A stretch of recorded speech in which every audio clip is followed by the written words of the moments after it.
Well, friends, we've reached the end of our journey together as we are about to go through the last chapter of my book, Letters from Backstage. Link is on my lap and he's ready. So here we go. Chapter 22 Hotel, Motel, Theater, Mall. And this one starts with an epigram. It's from Stephen Sondheim's A Little Night Music. Unpack the luggage, la la la. Pack up the luggage, la la la. Unpack the luggage, la la la. Hi ho, the glamorous life. June 28th, 2004. Greetings from the road. So many cities have flown by since the last time we all gathered here. And that's because, as it is in life, so it is in touring. The longer you're around, the faster it all seems to go.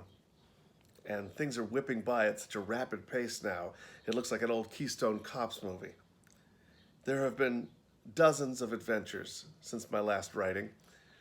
There was Memphis, where the famous Peabody Ducks live. Many years ago, a couple of drunken guests thought it might be funny to put live ducks in the fountain that dominates this grand old hotel's lobby. And they've been there ever since. The ducks, not the drunks. They have their own room in the penthouse, and every morning there's an official procession, a red carpet is rolled out, recorded music plays, and the Peabody Ducks emerge from the elevator to make their way to their daytime hangout. They relax, splash around, and pose for photos until 5 p.m. when there's another procession to return them to their lofty digs where they retire for the evening. Okay, you doubt me? See for yourself. www.peabodymemphis.com. Click Vacation Guests, then Duckling. Again, if that's still working, I'll put it up here. I'm sure it is. There was Columbia, South Carolina, where we once again crossed paths with the Democratic candidates for president. Who's following whom, anyway? One of the local dressers invited me to crash the debates with her, and though they were at Shudder, 9:30 in the morning, I decided not to miss this once-in-a-lifetime chance to see the candidates live and watch them interact with the locals. The dresser knew people at the theater where the event was to take place, and they sneaked us in through the backstage entrance. Very educational experience. Another kind of theater, you could say. This tough hometown audience wasn't lobbing any softballs. So the guys who fared well on TV didn't necessarily fare well here, and vice versa. Good old Al Sharpton, as always, came armed with a quiver of quips, so incisive that you couldn't help but laugh. Here's my favorite. Of course George Bush didn't feel he needed the UN's permission to go to war. He didn't feel he needed the US's permission to become president. The last night of our run in Columbia also happened to be Super Bowl Sunday, and all through the show, the sports nuts in our cast, whenever they weren't on stage, had been running back to Inspector Javert's dressing room to watch the game on his portable TV. Scores had been whispered all night long during fast costume changes and carried along the backstage hallways. The final update was actually delivered during the curtain call as Javert himself came running out, yelling, without moving his mouth, 5 seconds to go, Patriots kicking a field goal, before taking his bow. And there was Fort Worth, Texas, where we experienced the most outrageously dramatic, fantastic rainstorm, which lasted for days, complete with glorious, heaven-shaking thunder and nearby bolts of sizzling lightning, which, besides being a thrilling spectacle of nature's power, also became our second-rate hotel's catch-all scapegoat for everything that went wrong. Me at the front desk. Hi, my key card doesn't seem to be working. Well, sir, it's the lightning. It erased all the computer codes. I see. Well, I also wanted to mention that both of the elevators are out. That's also because of the lightning. Really? And the lack of hot water? Lightning. Cold food? Definitely the lightning. Well, what about the ugly decor? Again, the lightning. It hit the decorator in the brain and gave her real bad taste. There was West Palm Beach, where we were close enough to my old producer's tour, they were in Fort Lauderdale, that I was able to drive down in a rental car to see my former castmates on our night off. Lots of laughter and reminiscing all around. A group of us went to dinner, then crossed the street to the beach where we shed our shoes and went for a nighttime wade in the ocean. The next day, Nancy and I lunched at a restaurant where tables and benches were mounted on swinging platforms. You could eat and swing at the same time, and swing we did. This is the thing about touring. Would you ever even imagine such a place?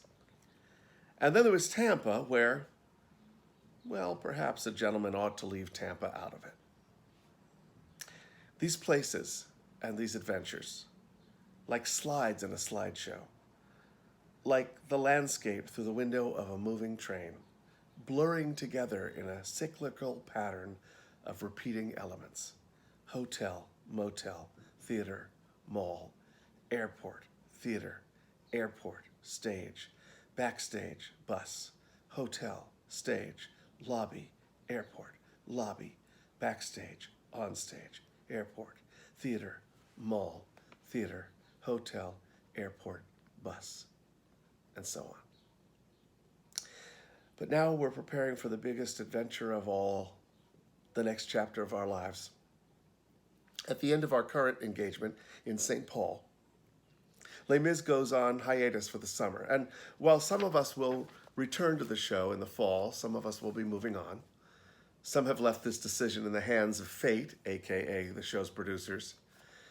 I've decided to call it a day and return to the very different life of an LA TV actor. It's been, well, amazing, really. And I wouldn't want to take anything away from that statement by saying that I'm ready to be off the road. Both things are true. And so we find ourselves in our final city as a cast. Our hotel is across the street from the water. On this tour, we've been lucky. We've often been by the water. It's the home stretch, so people are breaking down a little. It's fine. We don't talk about it much. It's par for the course. In fact, some singers are extremely careful about discussing their vocal problems. Dancers, similarly, don't like to talk too much about injuries. And actors, as they get older, are reluctant to admit any difficulties they may have remembering lines. And there's a very good reason for these policies. A singer who can't sing, a dancer who can't dance, or an actor who can't remember his lines is useless. And news of any failings tends to circulate faster than bad jokes on the internet. God bless show folk, they do like to talk. And so we protect ourselves by being somewhat secretive. In 1992, for about 2 weeks, while rehearsing a show, I had a mild, brief case of bursitis, a fancy name for a simple inflammation, in my knee. And it passed, and everything was fine. To this day, people from that show will come up to me with deeply concerned expressions that fail to hide their greedy lust for bad news and ask, "How's the leg?"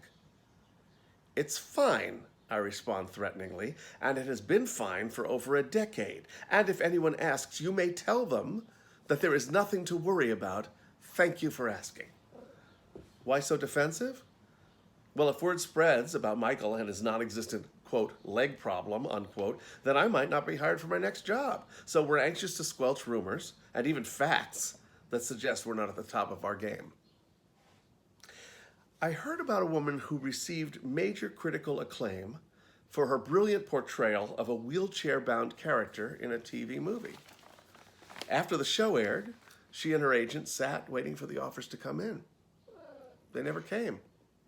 Turned out that someone had started a rumor that she really was confined to a wheelchair, and everyone in Hollywood had believed it and shied away from hiring her. Animals in the wild will quickly abandon wounded members of the pack and leave them to die.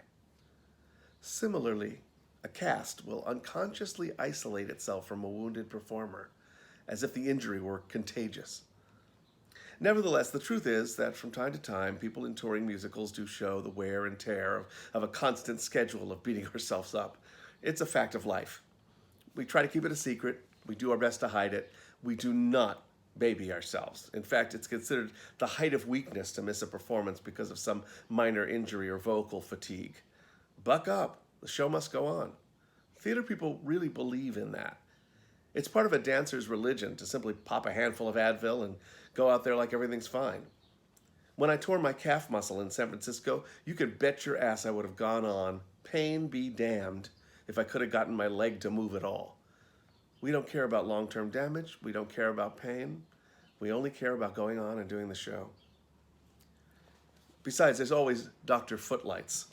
That's a performer's expression for the strange healing power of being on stage. Often, whatever is ailing us disappears long enough for us to do our jobs. Some say it's adrenaline, some say it's pure determination, and some say it's the sweating out of toxins under the hot lights. I prefer the mythology of Dr. Footlights. I experienced it during a run of Triumph of Love when I was so sick I could barely hold myself up. I'll spare you the details. I felt like death itself. But whenever I emerged on stage, I was singing and dancing and clowning for all I was worth. Then I'd exit, collapse in a heap, just barely out of the sight of the audience. "How are you doing this?" asked a young performer in the cast. "Dr. Footlights," I mumbled weakly, on the verge of passing out. It was as good an explanation as any. Singers have a million tricks for singing over, around, through, or in spite of vocal challenges. And for most singers, it's always something. Allergies, dryness, strain, acid reflux, something. And for those afflictions, we take, you name it, Claritin, Humabid, Zantac, Prevacid, Nexium, Advil, which shrinks the vocal cords. Jolly Ranchers, they make you salivate. Water by the gallon, throat coat tea, everyone has a favorite remedy. Some remedies are effective, some provide only imaginary results, and sometimes that's enough. As I said, this is usually handled in relative secret, but since it's just us, I'll confide this. On the final weekend before hiatus, some random and very stubborn gunk settled on my vocal cords, and none of my usual singer tricks were working. Unfortunately, I made the discovery during a performance, a singer's worst nightmare. Customers in the tavern scene looked at me as if to say, "What the hell is that coming out of your mouth?" It was funny, but frustrating. I just couldn't make the sounds, and it was getting worse. Back at the hotel, I tried steam, gargling with salt water, an expectorant, prayer, a decongestant, standing on my head, yes, really. You name it, no luck. I had to call out for the evening show. I tried again to sing the next day. Nothing. That evening was our final performance as a company. I waited until the last minute, hoping against hope that the frog would lift. Finally, it was 5 p.m. and I had to make the decision. It just wasn't going to happen. My understudy, Chip, would close the run. I could have gotten depressed about it, but what would have been the point? I simply couldn't do the show, and that was that. Determined to make the best of things, I decided that rather than sit in my hotel room and brood, I would head over to the theater and watch the final performance from the wings to feel that I was part of the event. I was going to make it a happy evening no matter what. And then I had a small inspiration. One last bit of fun. "Hi, Abra," I croaked, strolling into the company manager's office. "Do you have a copy of the instructions for filing for unemployment?" "Sure, here you go." Using the copy machine, I reduced the one-page instruction sheet down and ran off a handful. I cut them to about 4 inches by 6 inches and wrote "Happy Trails from Kostroff" on the backs. Then I attached them to the Thénardier pad and positioned myself to watch what would have been my final tavern scene. Chip, singing Master of the House, began to distribute the bills. One by one, people turned them over, laughed, and raised their tankards in my direction. Some of them pretended to weep over the impending lack of work. Considering I couldn't be up there with them, it was a pretty good send-off. "We have to stay in touch," Charlie said, hugging me after the show. "That would be great," I said with a smile. I knew that wouldn't happen. It so rarely does. And I also knew that at the moment he meant that sentiment with all his heart. That's just the nature of this thing. A few nights ago, I was at the theater early, having felt a strong desire to spend a few moments alone on the stage to reflect before the show began. And so I went out there in my Les Miserables robe with my name on it and just stood quietly contemplating as everything hummed around me. I listened to the warm murmur of the audience on the other side of the scrim and the pre-show laughter of my showbiz cohorts backstage. I looked at those beautiful scorched black cobblestones that make up the stage floor, I silently walked the circle of the turntable, gazed up at the barricade, touched the fake bricks, looked up at the hidden lights that hung in the air overhead past where the audience can see. The show looks so vast from out in the house. It's known as a big show, but to us it's so little. This circle in a square where we go to work each night. It's lighting and smoke and, well, most of all, theater magic that make it big. Well, I thought I did it. I got to the point in my life where I played Thénardier in Les Miserables. I managed to get cast in this wonderful show. That's something. And I felt so, so very lucky. From here on, I thought, everything is gravy. And it is. I'll be returning to my great funky little Hollywood apartment tomorrow and to my own circle of friends whom I've really missed, and to the unknown, I guess, which is part of the actor's life. I've learned to embrace it and even be excited by it. Who knows what wonderful thing will happen next? See a play if you get a chance. See a good play. And when you do, know that we love putting it on for you. We live for it. So much so that we'll even do it sick or injured, if we can. It feeds us, electrifies us, makes us whole. Clap long and loud and celebrate with us this ancient and still thrilling art. By the way, before the rumors start, my voice will be back to normal in a few days, so back off, Kostrov. We have one more little piece, which is the epilogue, and I look forward to having you join me for that. See you then.